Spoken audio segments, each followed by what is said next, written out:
Let's do one more. A little bit more there. Got it?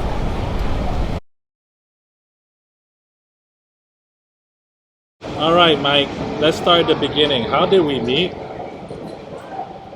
On the way from Chiang Mai to Bangkok during our train rides, where we both chose consciously to have the sleeper train in the second class. Yes, and I remember we almost didn't quite meet that easily because you were sitting in someone else's seat. You chose to switch with her. We actually met by quite the luck, Yeah. because my seat was number 4, but there were some girls sitting there who didn't get the same place to sit on. Hmm. She wanted to talk to her friend. Yeah, she wanted to stay with her friend and asked if it was okay to sit at her place, which I ended up with you. Hmm. And first felt a bit awkward, uncomfortable, but when you started to talk to me, it was like, this is a pretty nice guy. Pretty good person to have a conversation started with and to enjoy the train ride without just having to stare out of the window. So you've had an amazing month here. What were your objectives coming to Thailand? My main objective was to experience for once in my life how it's like to be all alone. My whole life, everywhere I go, friends came with me, which means that I had a little bit extra responsibility towards them, checking on them if they were okay. Sure. And now I finally know after a long time how it is to just do anything you want, whenever you want, how you want it. And besides that, I would love to explore.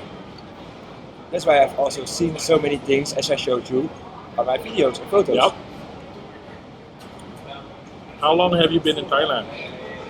I'm now total 26 days here. And I started 2 weeks in Bangkok. Explored all the temples, the nightlife.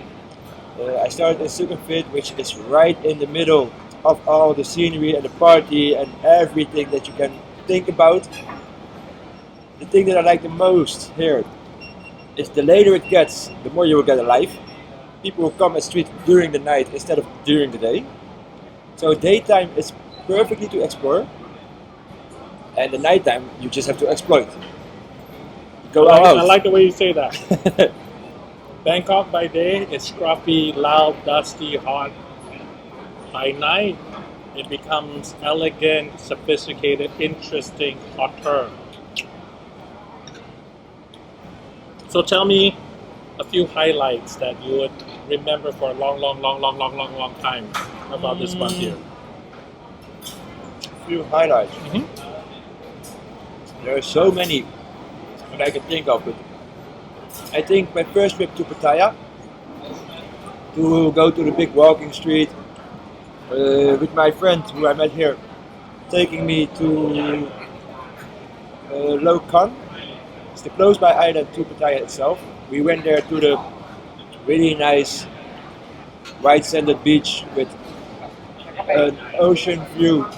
You are like, wow, and it's an ocean so clear that even when you are like 3 meters in, you can still see your feet clearly and all the fishes swimming around you, which was amazing. I love the fact that the water temperature was above 32, so you don't have to be afraid that's cold. Like when you go inside the Netherlands, you just want to keep your head under the water because it's too cold to get out. So that's one of the first things that I really admired. It's so warm, it feels like you're having a warm bath, Yes, exactly. right? It's really like that. The second one was to go to the really old jetty from like 800 years old, where you can also go underground with a small tunnel system with 4 different entrances and all little praying areas with Buddha statues.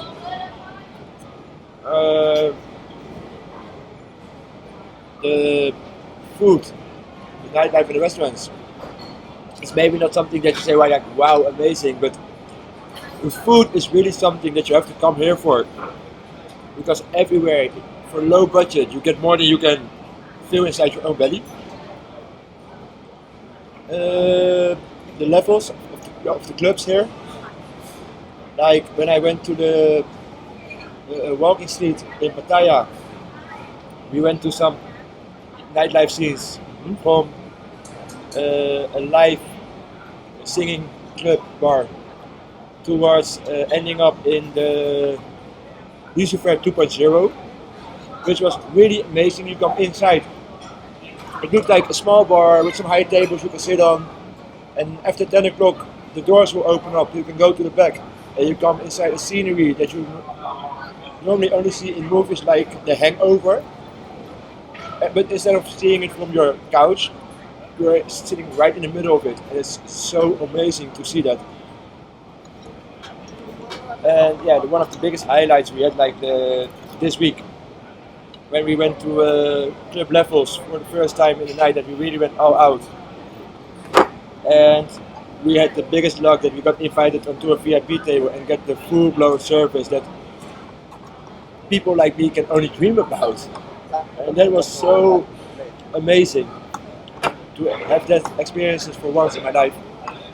That it's really something to say, okay, next year I come back better prepared and go do it myself without help from anybody else.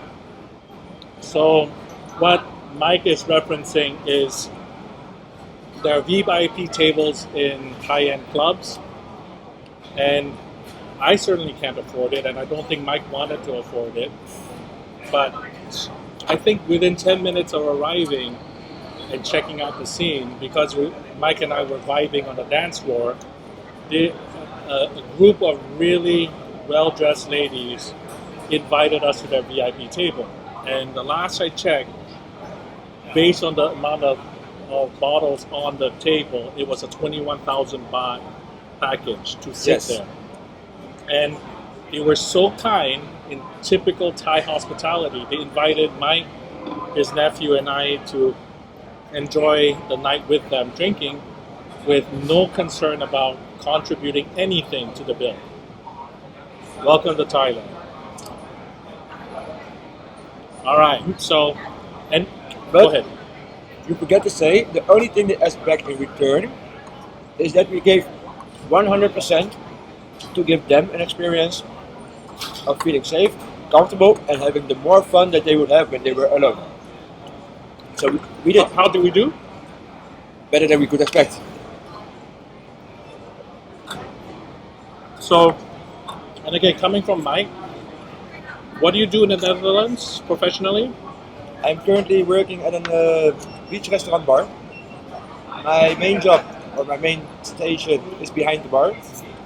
But I'm also helping out when it's busy with serving the food and doing the maintenances when there are some troubles that has to be fixed. So I'm basically. So you're not a stranger to seeing bottle service and high-end clients being taken care of, and the drama that could happen if they're not having a good time. The most thing is what I used to do for the people, like serving the bottles and pouring the drinks in for them, is now something that I could experience for myself, how it is to be from the other side of the table. How did that feel being on the other side, being actually part of the VIP crowd? Amazing. We were being constantly we had our own private security person watching over us, making sure everything was safe and no one crashed our table uninvited. And then we had a dedicated server. Yes. Every time that's one thing that I learned during those VIP tables. If you have a drink and you want to chill and easily drink your drink, don't put it down on the table, because the second you turn away, it's back full again all the way to the top. It's very hard to pace when they keep refilling it and you don't know how much you're drinking. You get lose track of what you're drinking. It doesn't spoil the fun, but I felt the stress because at some point I realized, how much did I just drink?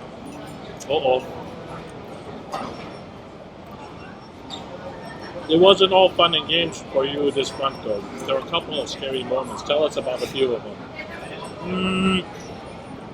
Since I've been doing here a lot of things for the first time in my life, the most thing that got me the most scared and the most anxious was during my first day of arrival in Chiang Mai, figuring out that I almost had 8 hours to spend in between my arrival and my check-in, ending up going to the Chiang Mai Wildlife Reservoir, just exploring, hoping I could see maybe some animals, some wildlife things.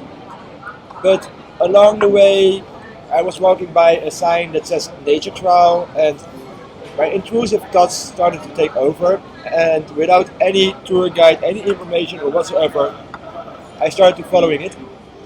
And I think maybe after walking on a really, really narrow path, which is really difficult to extinguish from what is just a normal path, then a path that maybe one or two people walk over because they know it, climbing up the mountain at the same time, not knowing where I was going, how I was going, where I was be ending, and at one point even got lost off the track. Trying to find my way back down was quite scary, adventurous at the same time. I did make some movies, and when I look back at it, you can really hear from my breathing that both excitement and fear was playing at the same time. I even sent my father a video like that: if you cannot find me anymore and I'm not coming back, this would be one of the best places I would die. You were being serious. I was really serious. I said it with a smile, but I just said if it's going to happen, let it be this place, because I cannot think of any more beautiful place to get lost. And for sure, maybe after 1 week they would find me back there. But jokes aside, you thought there's a possibility that this could be really bad. If I got lost and I didn't think about the fact, like, okay, think really good. Where have I been? What have I done? Are there some marking points that I can recognize? And I'm being honest, until this day, if it wasn't for the current water stream next to me, I would not be able to find my way back. Because I know the water stream crossed to the point where I got into the pot. Even though I was maybe 800 meters higher up, I was even deciding to myself, what should I do? Am I going to walk down the road that I follow? Or am I going to slide down on my ass hoping I won't hit anything and walk by the water, just over the water inside to the pad where I started? So the stream saved you because it kept you a reference. Exactly. The amateur Bear Grylls inside of me, he came up and my survival instincts took over and I found my way out. Bear Grylls to the rescue. Yeah, that was one of the most scariest things that I endured during this trip. Would I do it again? Oh hell yeah. Oh hell yeah. I will do it again. So there's a lot to process here, but what's some advice you would give another foreigner, just, you know, an adventuresome spirit, somebody who has a lot of spirit and heart, but nervous about how am I going to do? What kind of advice would you give them to prepare for a trip like that? For if you come to Thailand for the first time like I do, like solo traveler, all by yourself, make sure you come prepared. Learn about the valuta changes, read about the cultural things, what you can do, what you cannot do. Whatever you do, always behave and be kind to the personalities also, because the Thai culture is so kind to you that everywhere I went, everybody who figured out I was alone was offering me help, guidance, places to sleep even. And all those things, if you are a badass and you are not having some decency inside of you, they notice and they don't care about you, they don't give a crap, and they just be, okay, do whatever you want, we don't care. Check also online for both positive and negative things, because foreigners here tend to be really, really easily scammed by some guys who are playing along with tuk-tuks and other branches like shops to introduce you there, giving you beautiful stories, and in the end, it's all big lie, and they end up taking you to some place that's underwhelming, disappointing, but they get a big commission for taking you to there, whatever it is, whether it's your hotel. Oh, I know a better hotel. I want to go to eat at this place. No, that's a lousy place. I'll take you to another place. Exactly. So you have to be conscious what's happening, and always make sure that you have the right people around you that you meet along the way. But for me, it was a better experience to meet the people on the street in person than to search from them on some dating app, not being able to know what's happening or what you get in front of you. So Mike is the ultimate wingman because he picks up on non-verbals like that, and he's constantly offering me insight of what's going well, what's not going well, and not just in the club, but also just moving around. When the vibe shifts, he knows. So if you're lucky enough to hang out with Mike and have him as your wingman, you're in good hands. And in fact, if you're interested in going out and clubbing with us, we will soon organize a couple of road trips, whether in Europe or back here in Thailand. So watch for the link. And if you're interested, comment below. What other advice would you offer your foreigners? Depending on what the people want. If you really just want to come here around and have party, make sure you are in around areas circumfit with all the circumfit alleys, and stay in between circumfit 20 and circumfit 7. In there you have so many bars, clubs, places you can go. Even when you have a tiring night out and your feet hurt, you can go like 2 o'clock in the night for a quick foot massage to feel refreshed and continue partying again, just to please your needs. For going out, I really would recommend this area. If you want to go for adventure, try to go up more like into the north. Try to check Pai, try to check Pattaya, try to go take an out trip to Chiang Rai and maybe even like visit the Golden Circle and read about the narcotics plus that there was there with all the drug trafficking. For if you want to go to have like paradise feeling, just go all the way to the south to Pattaya or to Phuket and go island hopping, because then you can see sceneries that you can only see in movies and you cannot believe that they exist. Yeah. Plus it's really peaceful and quiet, and if you want to calm down after your busy week of partying, I would advise to go there. Did you feel unsafe at any time you were in Thailand? Some certain times when I was like in the more like back areas, sometimes I decided instead of taking a Grab taxi to walk my way home and take like the shortcuts, which means that you are partly crowded, partly outside of the crowd, walking into really, really dark, narrow streets, not knowing what you can find out on the corner.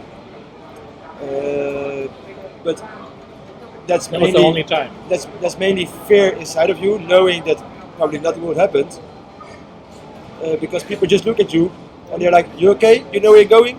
And if you say, "I don't know," they are even like decency to walk with you until you go to the main street and you can follow your road again. So no one threatened you, No. but those were situations where you felt this could be a bit sketchy. Yes, exactly. But more like uncomfortable from not knowing what it's going Yeah. to be, than being afraid that some drug dealer is behind you going to rob you because he thinks you're a foreigner and he takes away all your money and you're stuck there on vacation losing your passport and stuff like that. No, that's not what I was feeling or experiencing. Is there anything else you would like to say to our audience? If you have a chance and you have the time, I would really advise like to just come here and experience it for once in your life. This was for me really something that I did out of, how do you say, really like intrusive thoughts, because I booked my ticket before I even investigated in the whole city here and my surroundings and everything. Enjoy your time, experience it, but be careful, because everybody says Thailand is cheap, but that really depends where you are.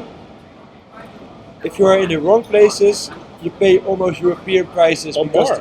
because you get like the tourist adventures like they do, and they can really good exploit it here.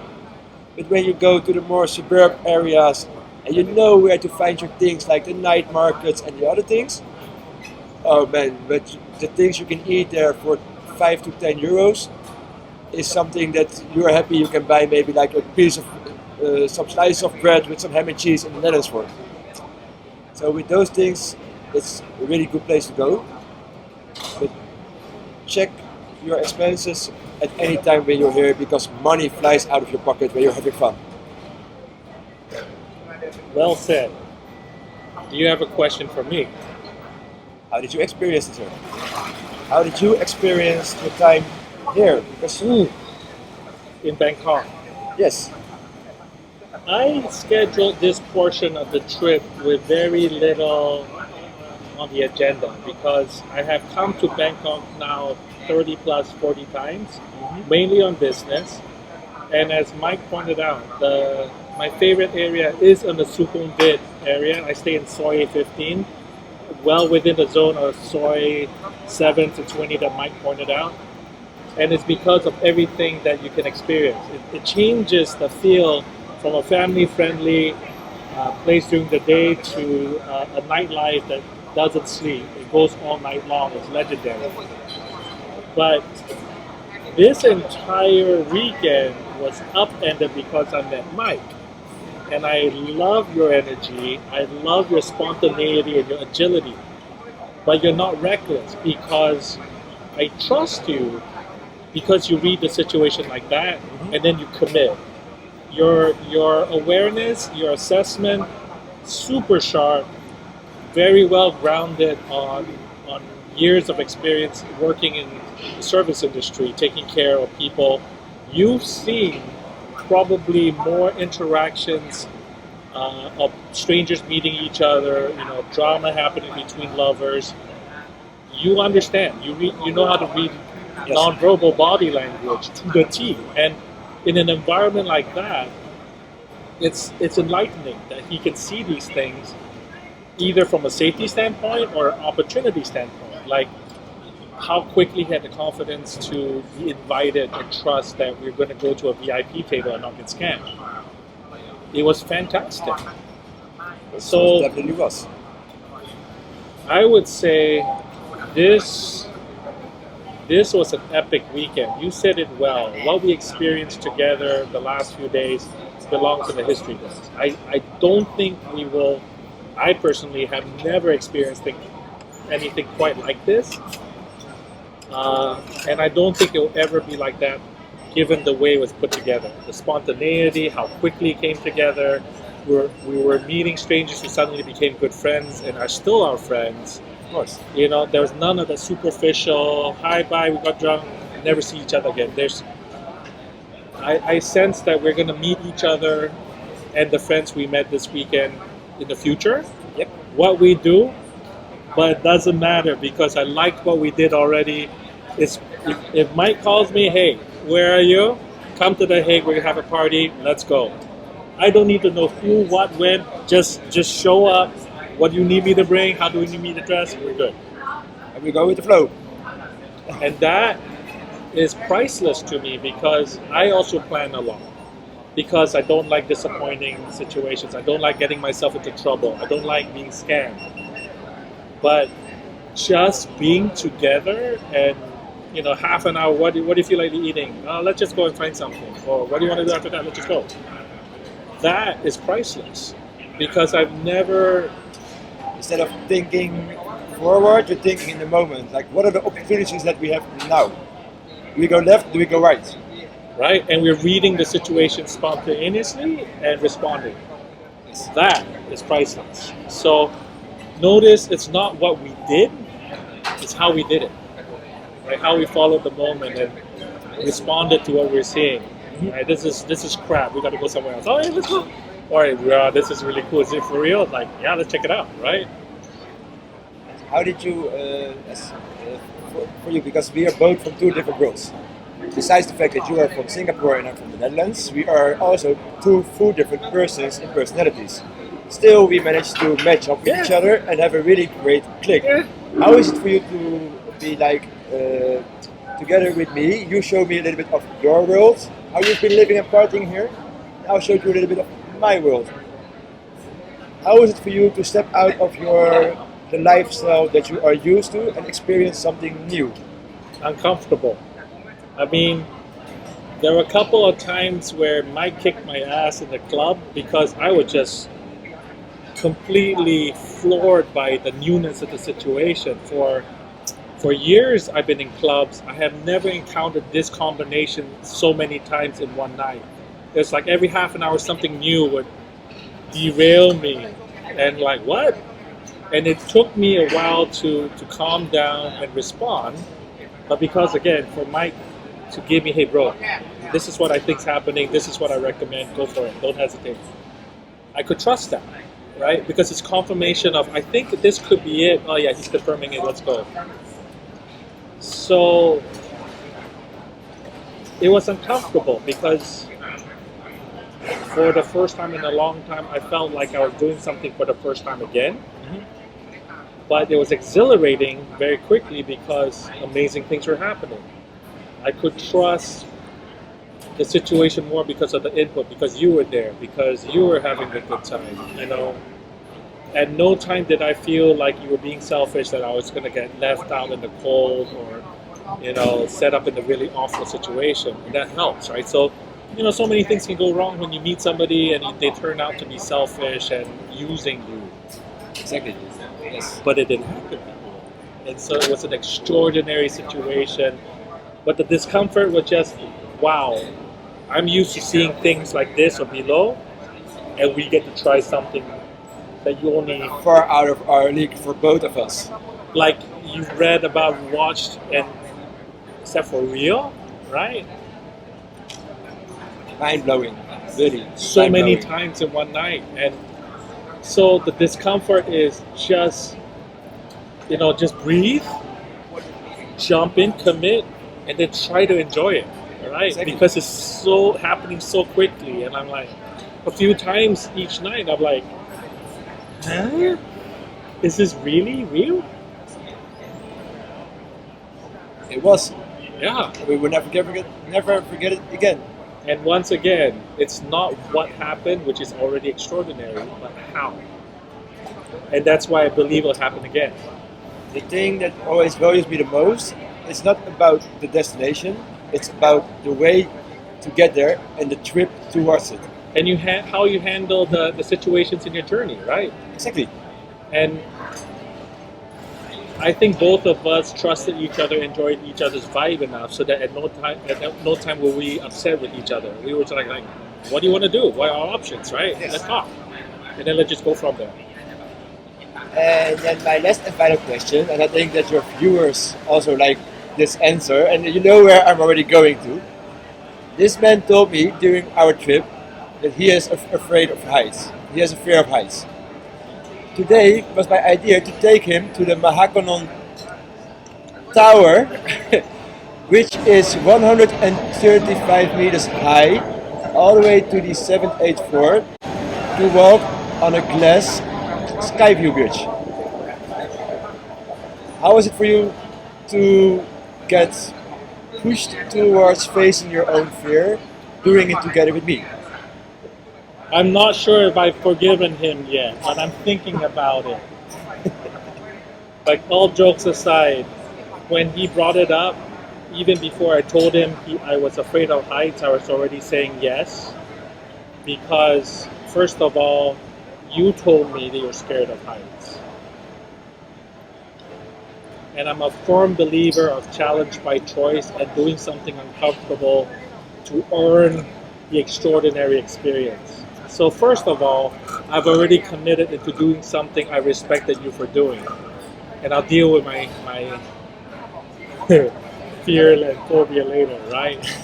So secondly, you mofo, why did you have to pick my Achilles heel right when I'm closing out my weekend? You know, I almost made it out, and then he suggests it.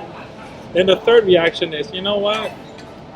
Given our short time together and we're batting a perfect 100, it'll be good. It has to be good, and it was. You know, I felt like throwing up a couple of times, pushing myself with the height, and I just about melted into the glass floor, walking onto the glass floor area where you can see straight down, and just one glimpse, and I thought I was going to dissolve. And I just immediately look ahead of me and get to catch my composure, and my whole body was shaking. But again, I wasn't upset with Mike because I chose it. I agreed to it, and I even exposed myself to a second time to go back out there. Yep. And this time I actually looked down for real while we were talking. Plus, so you that went a little bit farther than before. You were actually like not only in the beginning, but you were actually going with me halfway and enjoyed having a seat next to the window where you could both see in front of you and even dared to look downstairs without having to stand on top of it. And because Mike was being very respectful and not egging me on and pushing me, I let myself push to the edge every time I calmed down. So I was allowing myself to stay uncomfortable. Oh, I'm okay with this. I would take a longer look or see more and feel that. And so again, it's not just that you have the experience; it's the way you handle it that causes me to trust you and value. You know what? I'm in good hands. It's gonna be okay. Well, then I can say the same about you, because like I said, my first time that I meet you, I was like, I don't know what to expect from this guy. And after our train ride, I was like, okay, we're going to have a lot of fun during the last week. When I noticed that you are leaving 1 week, 1 day before me, because you leave 20th and I will leave 21, I think we can say for the both of us that we both have a last week of vacation we could never ever think about, and we really ended our trip with a huge, massive bang. And I'm really happy that we could finish this week off together.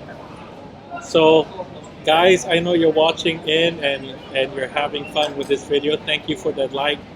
Remember to subscribe for new content. But honestly, we're doing this that we both can remember what an amazing time we've had. And For sure. and I am absolutely confident we will meet again somewhere, and we're gonna have more fun doing whatever. So stay tuned if you want to see those adventures. Like I said, whenever it happens, you will be notified if you subscribe. Bye for now.